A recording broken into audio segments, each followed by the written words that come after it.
Palace 1 Villa 2. Gerrard gets back-to-back wins, but Vieira suffers first home loss of season as Targett and McGinn net.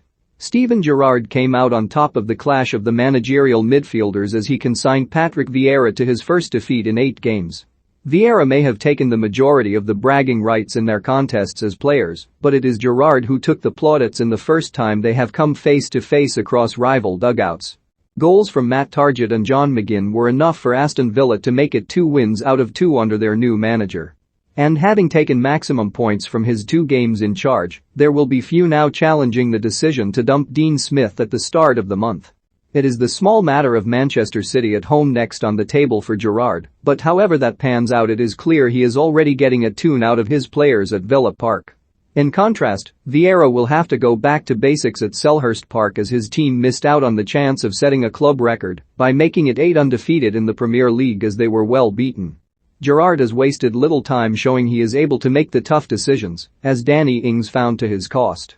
Having seen Ollie Watkins perform better of the 2 forwards last week against Brighton, the new boss decided it was he who should lead the line as a lone striker with Ings relegated to the bench. Betting special, get Man UTD at 101 or Chelsea at 31. Villa's best shape is definitely with 1 up top, affording them far more balance across the team to be able to compete, particularly in midfield. And it was here they quickly gained the ascendancy against a Crystal Palace team strangely lacking in spark in the opening 45 minutes at least. Having not lost in their previous 7 match, built on performances full of tempo and verve, Vieira would have expected his team to set about Villa from the off. And when Wilfried Zaha dragged a ball out of the sky before turning to shoot narrowly wide on 11 minutes, the early signs were promising. But from then on, Villa simply dominated proceedings up the break as Palace endured something of a shocker, ponderous in possession and slow to react to loose balls. Their lack of urgency was summed up fully on 15 minutes when Villa took the lead through Targett.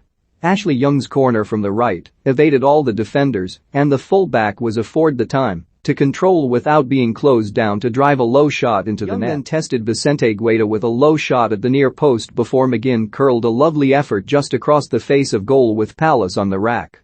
Needing a spark from somewhere, the Eagles were looking to talisman Zaha to make a difference, but instead the winger seemed intent to just get involved in a personal feud with Villa's Matty Cash.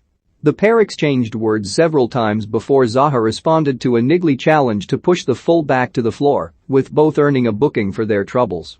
It was a sign of how in control Villa were that Palace were booed off at the break after perhaps their worst 45 minutes of the season. Yet though the intensity improved slightly after the break, the quality was not much better, and on 55 minutes they were fortunate not to go down to 10 men. A shocking free kick in an attacking position allowed Villa to break through Watkins, and as he cut through on goal he was hauled down by Luka Milivojevic. The midfielder was only shown a yellow by ref Michael Salisbury, but Vieira had seen enough as he dragged his captain off to be replaced by Ebiriz. The playmaker's introduction was met with a standing ovation by the fans as one of their favourites made his first appearance since rupturing his Achilles in May. Ref Salisbury was another who was having an indifferent afternoon, and Villa were stunned when he waved a red card in the face of sub Douglas Luiz for a foul on Chiku Kouyaté. Luiz had only been on the pitch for 5 minutes, and though firm the challenge looked innocuous, and after VAR urged him to look again he downgraded the dismissal to a booking. As Villa neared the victory they began to sit in deeper, protecting their lead, allowing Palace to finally start to threaten going forward. Even so, it was only in the 80th minute when they recorded their first shot on target as Christian Benteke controlled and hooked a shot over his shoulder which Emiliano Martinez held. A minute later the Argentine keeper had to fling himself to his right to deny Subodson Edouard an equalizer with a shot from the edge of the area. Just for a moment there was the hint of a late equalizer for Palace, but those hopes were soon snuffed out by a moment of quality from McGinn.